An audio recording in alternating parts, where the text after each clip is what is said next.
Bringing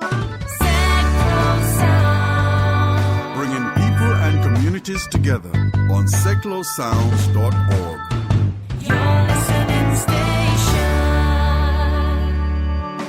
Hello, this is Yvonne Wright, community reporter for Seclo Sounds. I've been out and about in the community and attended an event put on by SEND IAS entitled Steps to the Future. I had several interviews with the organizer, special guest Joe Redmond, 3-time kickboxing Olympic champion, exhibitors, parents, and students. This program will air these interviews for your listening pleasure.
Good morning.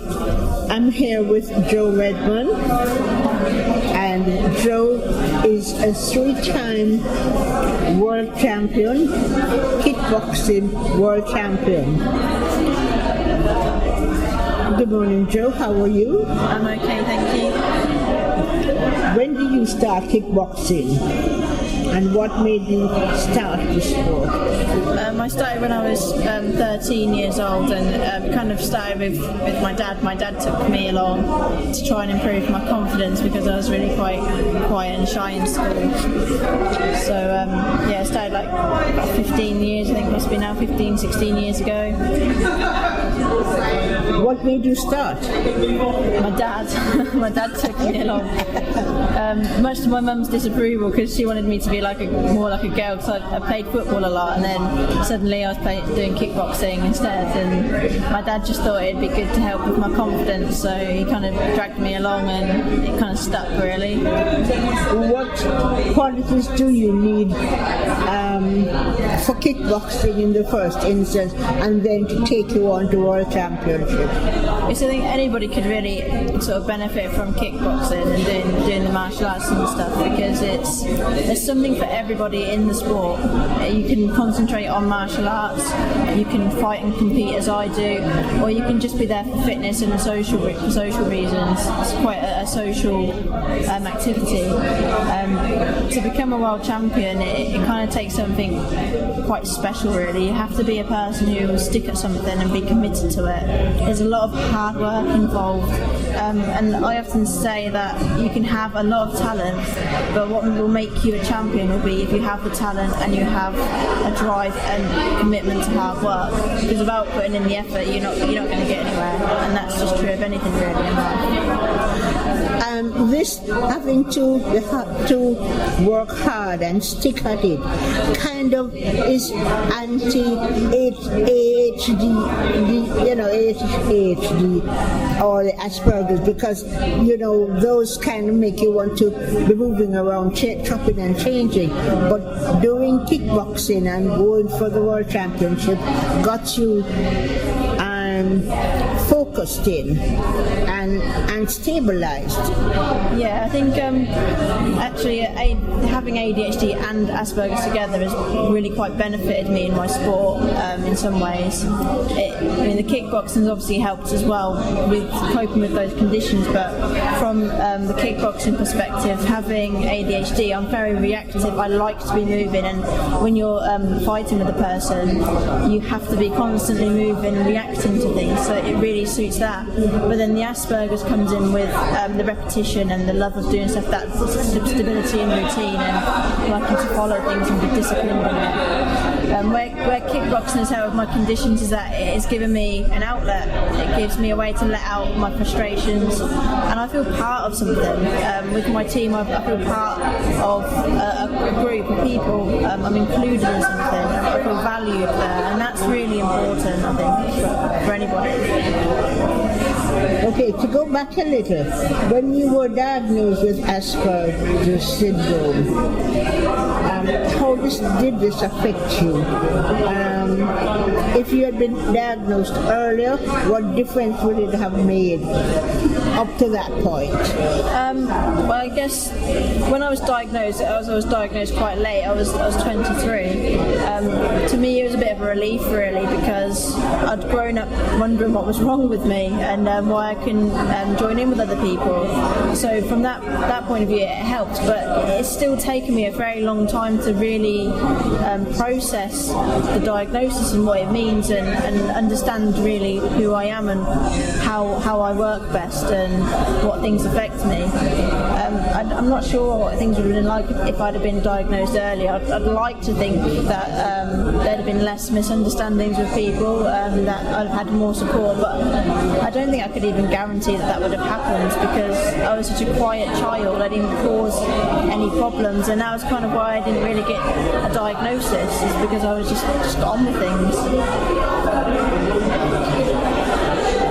Are there qualities that your Asperger's gives you that you put you in an advantage against your competitors? I know you said it does generally, but does it give you a distinct advantage with your competitors? I like to think so. Again, it comes back to that, the reactions and stuff, because when I'm fighting, I can kind of read what people are doing. It's, like socially I struggle to read people, but when I'm fighting, it's not a problem. I know exactly what they're going to do, and that kind of puts you one step ahead. Because I'm thinking so fast, I'm always kind of one step ahead. Also the fact that I just won't give up, because like I've had to fight for things, I've had to keep fighting for everything, so it kind of translates from sport to life and back, and both have helped each other in that sense, I suppose. You mentioned when you were speaking that you had to fight, and it's almost as if there's a big mountain there and you're not getting through it, so you found a way to go around it. Tell me, give me an example of one of these instances where there's something that you needed to do and you had to go around, Well, I struggle to really make phone calls to people, to make sort of doctor's appointments and stuff like that, and it's always been a big issue using the telephone, because I get really distracted and I can't always understand what people mean and say. So trying to make an appointment, when someone's saying, do you want this appointment, I just go along with it and say, yeah, okay, even if it's not what I need at that point. So to do that, I've always had to get help from other people, and I've been looking into how I could do it without other people, and I've been reading up about sort of text relay services and stuff like that I might kind of look into using to try and be able to make my own appointments. I also found that my surgery had an app they used where you could make appointments, so that's kind of helped me to do something independently, because I don't want to rely on people. I want to be as independent as I can, and doing things as much as I can too. There are several, a whole range of young persons who have special needs. Some of them are getting it, some are just existing. But what advice would you give to any young person who has ambitions to do something? It makes me feel really sad to see sort of young people today struggling in the same way that I did. And I see so many, I speak to so many parents, I speak to so many children and meet them, and they're just the nicest people, but they're struggling so much. And I always try and say to them that it's okay to be you, because I feel like sometimes you get made to feel like you're not enough, especially with something like autism. For me, you take things literally and you pick up on stuff, and it's hard to know what people mean. So when people are getting upset because they're upset for you, it's hard to realise that that's why they're upset. You might think that they're upset at you or that you're wrong. And I grew up and I felt that I was wrong and I was something to be ashamed of, and I hate people to feel like that. So what I say to kids and stuff is that you can have dreams, you can have goals, you can do it, you can achieve, because it is possible. It might take a little bit longer, it might be a different way, you might need a little bit more help to do it, but you should have that, because you should have the opportunity to do it. And if anybody says you shouldn't, then go and find somebody else to help. Go and find somebody else to help. Don't take what somebody else says is what you can or can't do. If you feel like you can, you have to go for it, because you only live once. Okay, given all that has happened to you, what is the best way forward?